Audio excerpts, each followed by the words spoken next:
by mystics and visionary philosophers.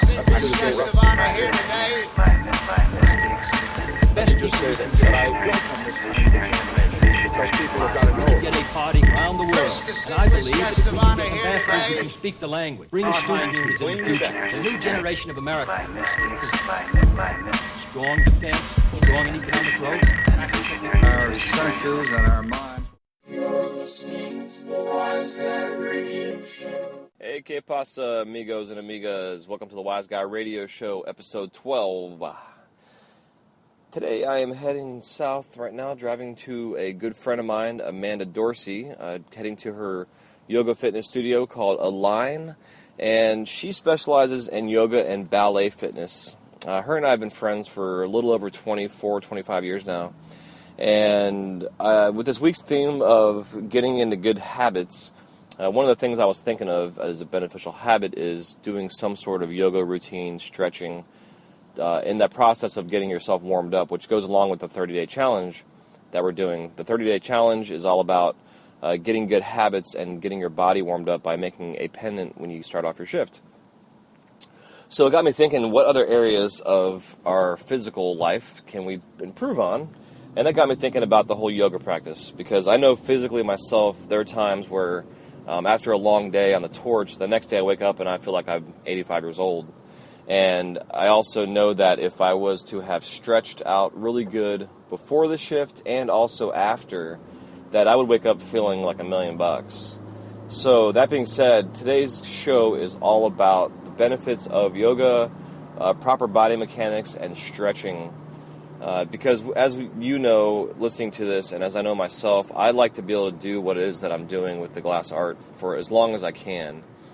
And with issues coming into carpal tunnel or any kind of spine or lower back muscular issues you may come into, there's lots of areas that we could, potentially have to walk through to deal with because of the amount of stress that we put on our body on a daily basis.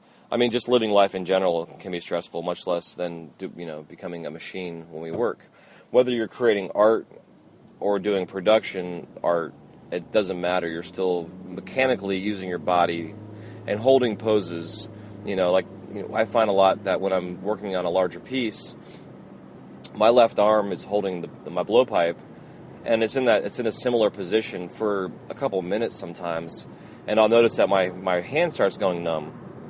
So, because of that, I've done some personal research and gone to massage therapists and talked to friends who are specialized in acupuncture and yoga and stuff, and throughout the past, and found that part of my issue that I had with my numbness wasn't that I have carpal tunnel, but the fact that I have tension in my shoulders that I need to stretch, and because of the tension, it's causing nerves to become pinched. And then once those nerves become pinched, then it stops off, flow to your hand and your extremities, and then you start getting numbness. And there's nothing worse than having a hand turning numb on you while you're trying to hold a 3-pound custom glass piece that you're about to wrap up for the day. So that being said, I've got to get there to her studio. I'm going to be recording an interview with her, and then also we might leave the recorder on while we go through the process of her teaching me some of these poses. This is the second time in my life that I've ever actually done an actual yoga class. I've done lots of yoga stretching, but never, as in terms of a class-wise, over a period of time. Just one time in my life when I was 22 years old before I started blowing glass. But I do know that class kicked my ass, but I enjoyed it, and I felt great. So I hope you guys enjoy the show. And again, if you're doing this 30-day challenge with all of us, thank you guys for participating. For those that have been putting their pictures up on the Facebook page, thank you. Your glass that you post on the Facebook page will then get put up on the Etsy group page that I have for the Wise Guy Radio Show. The Etsy page is just Wise Guy Radio, all one word. Oh, excuse me, I am pooped. I've been doing these late night shifts. They're kicking my ass. So, that being said, without further ado, I hope you guys enjoy this show. We'll talk to you soon. Take care. Hello? Hello? Anyone out here? Ah! Ah! What's up, everybody? Welcome to the Wise Guy Radio Radio Show, episode 12. I am in beautiful, sunny, hot as shit St. Petersburg, Florida today at my good friend Amanda's studio called Align Studio. She is a yoga and ballet fitness instructor. And our goal with this week was to talk about personal development, body mechanics, and creating good habits. And so it got me thinking that I wanted to come talk to her and discuss the benefits of yoga and stretching and all that fun stuff, because we know that if we don't stretch and you go to work a long day, when you're done, you're stiff, and you're stiff for a couple days. And if you want to do this for the next 80 years, you need to be assured that you are limber and good mechanics. Because I know myself personally experiencing hand numbness that's not carpal tunnel related, is actually related to tension in my shoulders. So that being said, here's my friend Amanda. She has been an instructor here for a little over 3 years, and super excited to be here. And also we're going to do some stuff actually in the studio today, and we're going to take some pictures, and I'll be putting the pictures up on the show notes page and the Facebook page with the yoga poses and positions and what have you that we are going to be going over. So that being said, Amanda, how are you doing? Awesome. Welcome. Thank you. Yeah, no problem. Thanks for having me in here. Yeah, no, thank you for talking to me. The first thing I'd love to say is just to echo kind of what you're saying. I listened to a lot of the stuff last night for the first time, and I think it's really cool. And to talk about the importance of warming up, like before you get started. And one of the things you said that was really, really cool, and I wrote it down, and you said it really quickly, so you might have even forgotten that you said it. Mm-hmm. But you said, sometimes you'll get like a little anxious especially if you have like a lot of people watching you before you first get started. Oh yeah, like, for sure. For the first time of the day. You said you get your eyes warmed up to the brightness of your flame. I just think that's beautiful. And it not only applies to the work that you guys do, but in the fitness industry too, or any kind of art. Yeah, for sure. And in the fitness world, if you're a group fitness instructor, you have people behind you watching you, and of course, like your first class of the day or the first 5 minutes of class, you're going to be anxious. So you do have to get your eyes warmed up to the brightness of your own flame inside, and believing in yourself, and get that group going. So I just want to throw that out there to start. That's awesome. Yeah, because that's the whole point of this is like I'm finding, as we spoke before, is like the stuff we deal with in the glass world, how it transitions into life in general. And besides the business side of the show, I want to talk about fitness and being a better human being. Yeah. Not necessarily the spiritual side of things, but just like an overall better human being. Yeah. That way you can perform better in the world and as a person. Yeah, because that obviously can transition to the importance of warming up physically for you guys and for everybody, but for you guys specifically, we were just talking about. I can show you guys specific things, but I mean, just holding your arms out, and in ballet world we call it second position, but just holding your arms out straight, parallel, not too high, just straight, super straight. Keep your shoulders relaxed. That's the biggest thing. I say it over and over and over. Don't press your shoulders down. Just relax your shoulders. So some people want to like just push them down. Then you're not doing a good job. Like just relax your shoulders. Pull back, like with straight arms out to your side. Pull back, and then you can, with your legs out to the side, you can lunge left, lunge right, and as you're lunging left, you're pulling back each time. So we can maybe do a video sometime, and I can show you guys a little bit, a few things. Sure. You can hold your arms straight out in front with your hands flexed, and still, again, I can't say it enough, I drive my clients crazy. I need like t-shirts and tattoos that say these things. But relax your shoulders and just flex your hands almost till it hurts. And if you have neck pain and shoulder pain, if you just keep flexing your hands and then let your hands relax and then just shake them out. But then do it again. Pull them back. Heck yeah. And repeat that. And it's meditative. Yeah, for sure. Well, I know part of this too is like I do some specific hand stretches and wrist stretches that I'm going to be putting on the That's a good thing one. too.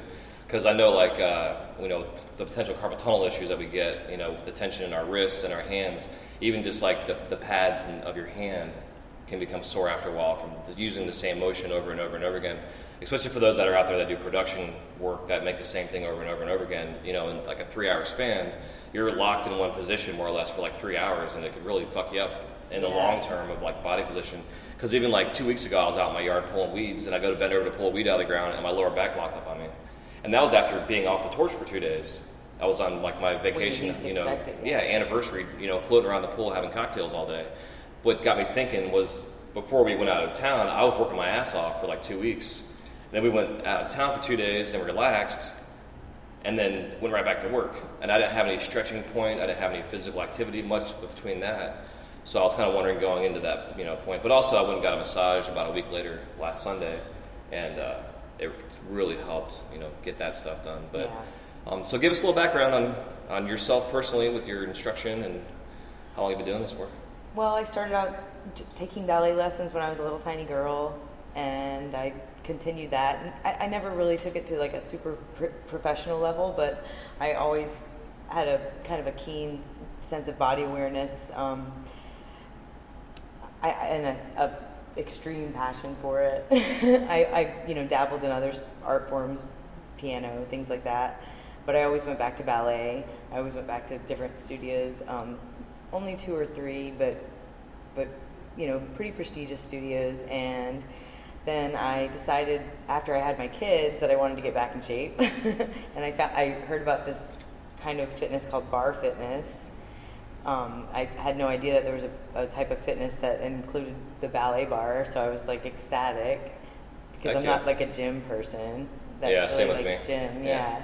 So I started just taking classes. I drove really far. I would drive over the Skyway to go do this. And then I found a studio close by, and I got certified after taking a few classes and talking to the instructor there.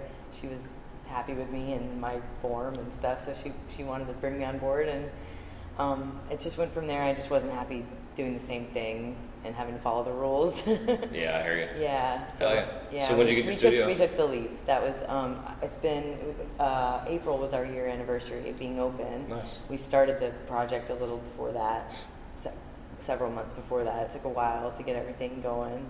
Okay.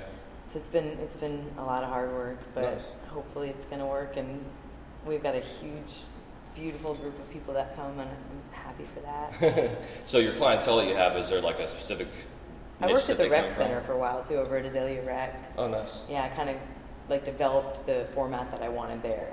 They were really awesome, and they were supportive when I left, and they knew why. Well, that's cool. You had a place where you can develop your skills at. Yeah, that was really cool, actually. Yeah, that was perfect. Like, I could develop the way I wanted to do my class separately from what I learned, instead of being a copycat. Like, I wanted to make it different. I wanted to make it mine. Heck yeah, that's awesome. Yeah, in like a kind of a casual setting, and then we could look for our studio. We could, search out different places, and when we found our cozy spot, then I gracefully left, and heck yeah. yeah, so here I am. Awesome. Yeah. So with your clientele that you have come take your classes, is there like a specific type of person that comes in here in terms of like the workforce, or is it just a hodgepodge of variation? A lot of stay-at-home moms, I even, to be honest, I have a younger crowd than what I used to teach.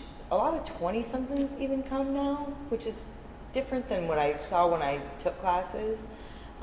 People are even, I have like a lot of mother-daughter teams that come, or I'll have like a 14-year-old daughter with her mother who's in her 50s. So, but I even have clients who are in their 70s come, and yeah, it's just anybody can take this class. If you're pregnant, you can take this class with the doctor's approval. People have hip replacements, knee replacements, and I have modifications for all the exercises, and even if the clients don't need them, I'm always offering the modifications. Right. Everything can be modified. Yeah. Oh, yeah. All the planks and all that kind of stuff we do can be modified. Push-ups. We do push-ups at the ballet bar a lot of the times, not even on the floor, but where we just stand and do our push-ups. Yeah, yeah. Bend and press, bend and press. Nice. Yeah, very easy, very gentle, low impact. I'm not a big believer about jumping around and running and hurting your knees and joints, because we need all that so we can grow younger and not older. Yeah, for sure. It makes sense. Yeah, it's true. Because I know, like, possible too. Oh yeah, absolutely. Yeah. Because I know, like, doing this for 16 years, doing the glass art, I try to go through a routine myself, even just like a basic stretch. Because in my lifetime, I've only taken one yoga class. I know myself, like, I work along at like long shifts. Like I'll do usually I do 3-hour blocks. Like I'll do a 3-hour span, and then I'll take a break, get water, stretch out, whatever, and then an hour later come back and do 3 or 4 3-hour shifts throughout the day. But doing that for 16 years, being hunched over or standing up, like my posture hasn't really been at the best. even the stretching isn't always the best. Like I used to have a tree in my front yard at an old house of mine that I would hang from and stretch out. Like really beneficial. Yeah, for sure.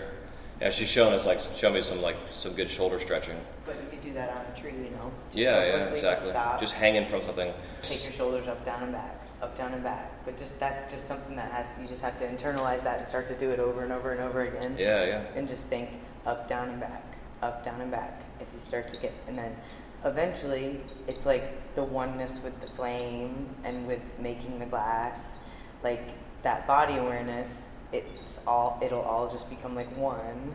So then that pain will diminish, the body pain, and it all just flows. Oh yeah. And it makes it easier too to be able to focus on what you're doing instead of focusing on your aches and pains that you're dealing with. And instead of trying to ignore the pain, like let's get rid of it. Yeah, exactly. Instead of having to go take an ibuprofen or smoke a bowl or something like that, right? you can physically help release that tension. Mm-hmm. Or stop for a second, like I've been learning, and maybe take those 15 minutes and quiet your mind and sit. Yeah, for sure. Because also, like, when you get into, like, staying hydrated, for instance, like, I was listening to a show yesterday, and the guy was saying, like, no matter how much water you drink, the water may not be absorbing into your system because you need to add a little bit of salt, like, some good sea salt to the water. And the salt, whatever that ionization of the salt helps the water actually absorb into your cell tissue on the cellular level a lot better, which helps you stay more hydrated. Oh, so that's why people drink Gatorade and stuff. But the problems with Gatorades and those things, we get too much sugar and stuff in them. Yeah. But because of the that's electrolytes. That's like the concept, I guess. Yeah. Oh, that's interesting. Because I've been hearing like a lot of people say like in the mornings, because in the mornings we're insulin tolerant, or I think that's what the term is. We're basically in the morning. When you wake up, your body, because you've been fasting throughout the night, like the whole breakfast term is like you're breaking your fast from your sleep.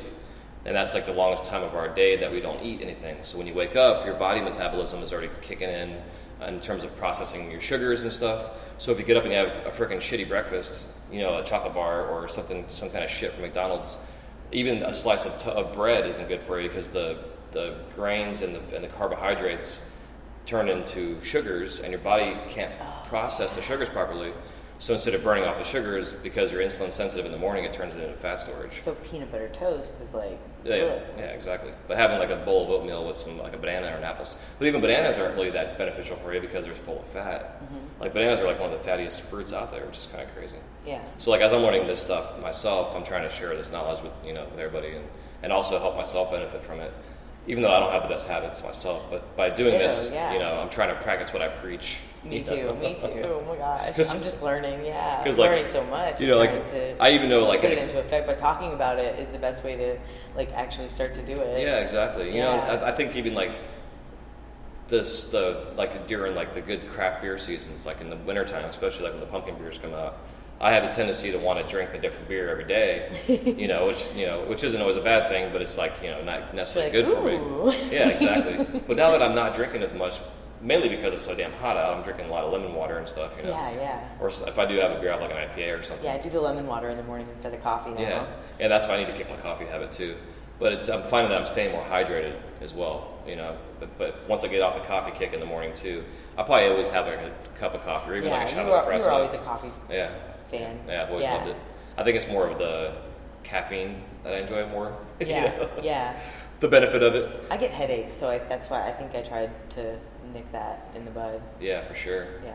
But I think if getting into the hydration routine and the stretching routine on a daily basis will help you throughout your day, throughout your week, throughout your month. It keeps you on center as a human, which then keeps your glass on center, which makes you more productive in the long run. I think it's pretty cool. So get your thoughts focused.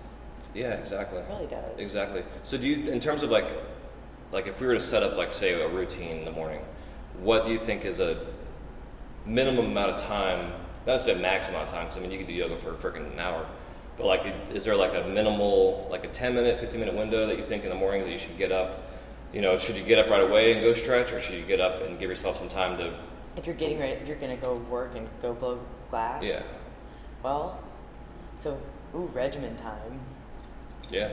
Well, I would say what my teacher has told me to definitely take those first few minutes if you can, carve them out, and sit quietly first. and don't do anything else but that, and clear your mind completely.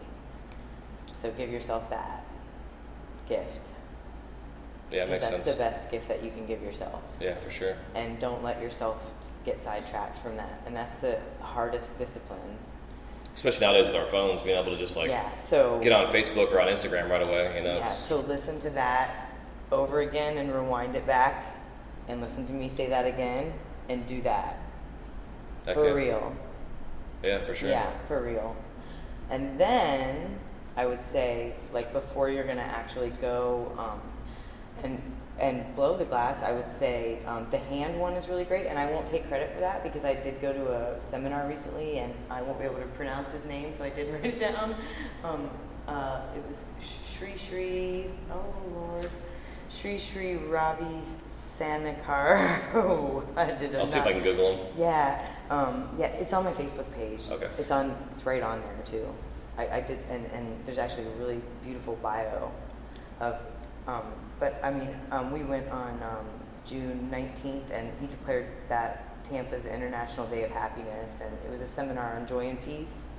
But he showed us, we did like a group meditation, and he showed us a few things before we meditated, and he talked about just that he believes that peace and yoga can save the world, and that's the general idea, but he showed us that one that I told you about. And I think that I do it before I meditate now, so maybe that would be a good idea, but it relaxes me. I relax my shoulders and I put my hands out. Because I'm an artist too, I paint, and so my hands hurt. And I also get stressed out, and I get neck pain, and I hold all my stress up in my upper shoulders, and so I felt a lot of relief from that. Nice. Starting my day that way, flexing my hands. And I always tell my clients, like at the end of our class, we flex our feet, inhale as you flex, exhale as you point, pressing through the ball of your foot. I was like, I never thought to flex your hands in that same way. Yeah. So then, I just like let my hands dangle when I flex till it hurts, and then I let my hands dangle, shake them out, and then do it again. So I would do that, and then the one I said were pulling back. I mean, I could go through a whole class. Just up, down, and back with the shoulders. Take your shoulders up, down, and back. Up, down, and back. So that way you're rolling your shoulders and that you're having that correct posture. Keep your knees once you're going to start blowing your glass, a good way to keep good posture is to keep your knees slightly bent, tailbone tucked down and under. So think about your hips shooting straight forward like taillights, shooting forward. If you're going to stand, if you're going to sit, like on a stool, whether your feet are on the ground or up, you still want your hips shooting straight forward, and you still want to constantly be doing that up, down, and back thing with your shoulders, because otherwise you're going to hunch over, and then you're going to get that pain. Yeah, I find that's like that a too. constant reminder that you just kind of have to do. Yeah, because I'll be in the middle, like until I'm it becomes sitting and something does that you're not even thinking about. And then people always think I'm taller than I am. I'm 5'2", and when I tell people that, they're like, "Really?" It's because I have good posture. Yeah, that's the most important thing. Yeah. So I can't really think of too many other things to really say that I can't show. Yeah. But posture is really good. Come to class. Yeah, exactly. Yeah, anybody out there that has a yoga class like close to them, definitely jump on that for sure. But I know like core is also very important to have a strong core. Yeah, and all the stuff we do is strengthening the core. We do a great one where we stand on the yoga blocks and rise up on your tippy toes and lower back down. Heck yeah. I know like doing planks are good too. Like planks are great. But like when I was working with my personal trainer. Yeah, and if you don't have time to do anything else, yeah, do a plank. Yeah, for like 45 seconds. And if you don't have the discipline, just set your little timer on your phone so that you know that you're going to do it for like at least a minute. Maybe try for a minute and a half. Work up to 2 minutes. It's pretty difficult. You can do a minute for sure. Because I know like my body. It's the forearm plank. Yeah, the forearm planks. Yeah, exactly. On your tippy toes or on your toes, whatever. That one. Yeah. And then if you want to come down to your knees, just keep pulling your belly button up back towards your spine, and then try to bring your knees back up, or stay on your knees the whole time if you need to. Yeah. But keep pulling your belly button up towards your spine so you're working your core. Okay. Yeah. Yeah, it makes sense. Because I know like when I was doing the yoga class for the first time, like I was using the bands to like hold positions, But But like if I was using my leg in the position, it would start, tremoring in a sense because my muscles were so tense, And even now, when I do planks and that kind of stuff, like my whole body will start shaking almost just from like the muscle fatigue. But then like 2 days later, I'll do it again, and it gets better and better and better. And then when I sit, I can feel like I can actually flex my stomach muscles, my abs. I can feel that core already. Yeah. Even after a couple times of doing it, it's amazing. Yeah. How fast your body starts to pick up on that kind of stuff. But you got to keep a routine of doing it, because it's the whole 2 steps, or 1 step forward, 2 steps back bullshit. Yeah, that's what people that don't come to class for a few days and then they come in, they're shaking like a leaf on a tree. I'm like, you just need to keep coming, man. Well, I even know, like, that time I took that class, I was sore for like 2 weeks. Yeah. Afterwards, I was like, I couldn't believe it. I was, holy shit. Like, I got my ass kicked at the gym. It's just best to just keep coming like at least 3-4 times a week. Yeah, that's what it seems like. Even though YouTube that you can watch on your TV nowadays, there's like a lot of stuff out there that at home you can do stuff as well. But even just getting like a basic routine, even if it's like 3 moves or 4 moves that you can do every day to get your day started, it's huge. Yeah. Because I know, like we were saying before, like when you start off your day, it's so easy just to get up and jump on your phone or on your computer and look at emails or your Instagram or your Facebook. And when you're doing that, you're not on your own time, you're on somebody else's time, and you need to be on your own time starting off your day. Get your day warmed up, like on the way down here, I was recording the intro, and it's, my routine I'm trying to get into is I get up, say good morning to my wife and the kids and dogs and stuff. I get a glass of water, turn my coffee on, I go out in the studio, I turn my kiln on, and it takes about 45 minutes or so for my kiln to warm up. So in that 45 minutes, it's like I need to get a book out and read a book for 20 minutes. I need to stretch, do yoga, like take advantage of that time my kiln's heating up, so that when I go in the studio and I start making my first piece, like this, the 30-day challenge. I try to do that on an empty stomach too. Okay. This part. Yeah, the meditation part. Yeah. Makes sense. Okay. Cool. Why is it? I'm just learning that. Yeah. Do you know? Is there a benefit of that over the other? I'm not yet a teacher. I'm just a student. Mm-hmm. Yeah, it makes sense though. But I'm following the rules as best I can, so I'm just trying to share. Well, I guess like when you eat and it makes sense to me. Your blood goes to digestion instead of I mean, it definitely makes sense to me, and it works for me. I know if I eat a meal and my tummy's full, and I try to sit and meditate, I'm more apt to get lazy and feel like I'm gonna like fall asleep. Mm-hmm. So it kind of makes sense. Yeah. It's best to get the practice in and then go have something to eat. Yeah, for sure. And the nice thing too, that's with the meditation becoming more apt in terms like of entrepreneurs out there and business people and just life in general. There's companies that are now creating apps that you can get that will walk you through the process of doing a meditation, whether it's like they were talking to you or playing some music. Yeah, that can help. Or help you visualize something, Because like even like I'm trying to think of like if I'm going to meditate, it'd be nice to be able to think about my day. Yeah. And how to go in there and how to kick the day's ass. What you want to do is to not think. Right, and that's exactly it. That's so hard. Yeah, that's exactly. That's like when I was starting to go to my... That's why it's like, ooh, so hard, ouch. Well, I know in the past when I meditated the best. I think, that's what I think. No, I agree though. It's totally, because like when I was first trying meditation when I was younger, when I was in my psychedelic days, doing stuff, like... Oh, I don't remember that at all. Like mushrooms were like a really way that I found where I could tap into the meditation a lot quicker and even deeper, But by doing that, it taught me the practice. So when I was sober, per se, quote unquote sober, I could go back to that state to where I was able to get into it.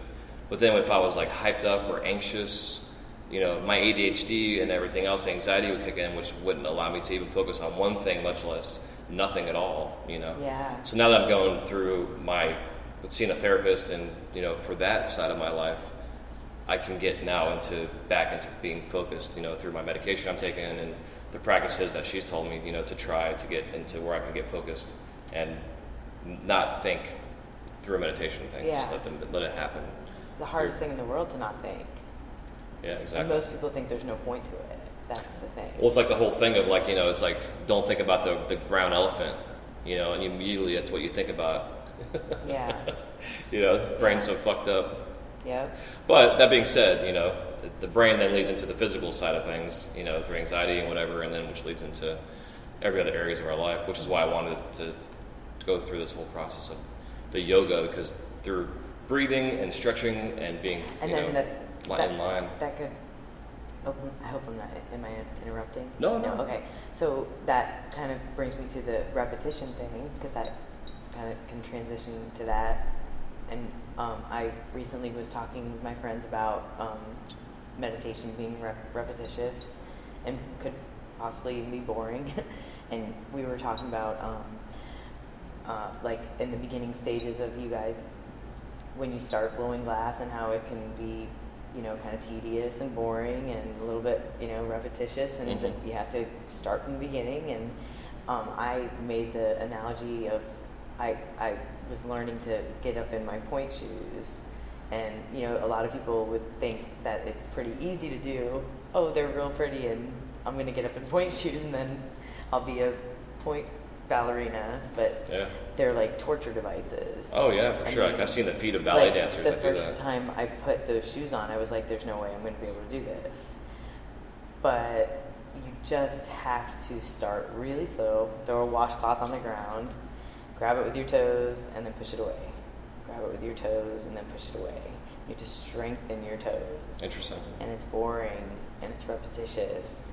You can't just get it in those shoes. And my cousin is like a athletic trainer.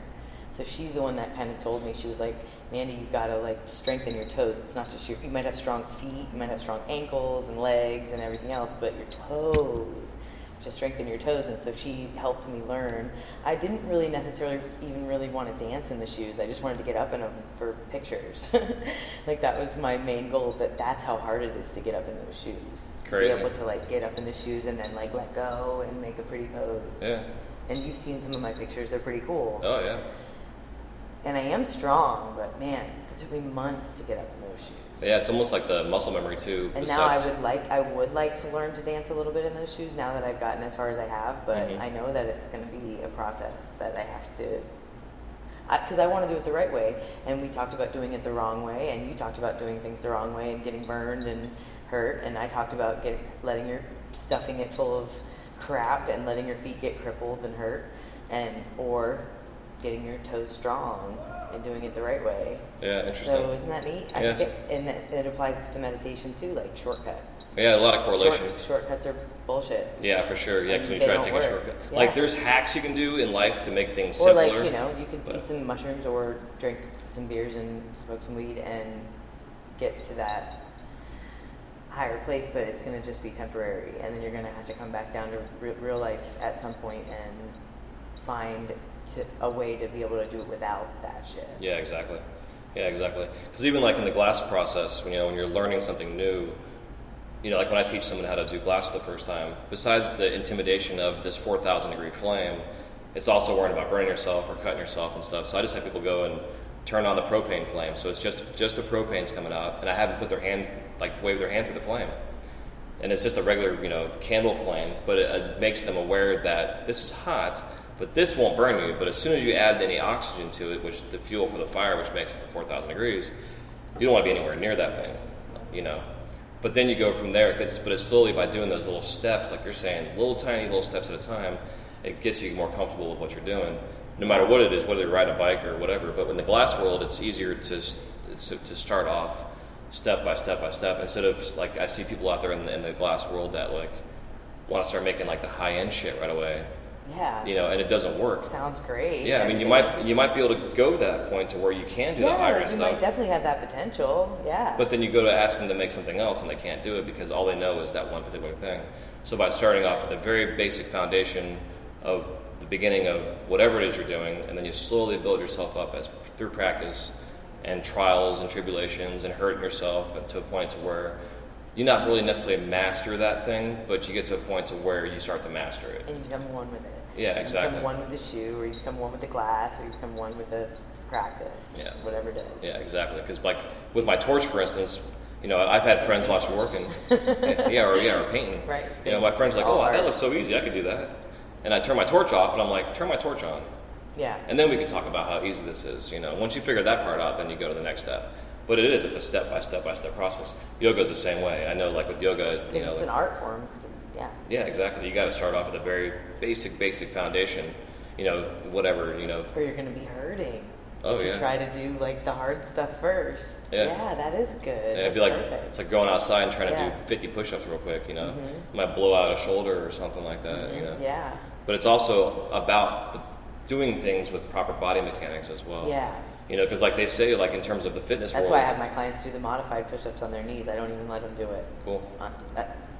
Not unless they're like doing it perfect. Yeah. Oh, it's huge. Like the runners out there nowadays, like they say, like the majority of sport injuries, the biggest group of sport injuries comes from runners because they don't have the proper mechanics on running. You know, we're designed as human beings to run, but if you're not doing it properly, especially the type of shoes you wear, even, you know, there's so many injuries you can get just from going out and running. So that was what I was talking about with the 30-day challenge. It's like if you want to go run a marathon, you have to work out and practice and, you know, do short little spurts before you go run 20. Yeah, exactly. And the stretching before you can go run a 15-mile race, you know. So on that note, let's go ahead and That's cool. do some stretching Okay. if you want. Yeah. I'd like to. We'll go from there. Be right back, guys.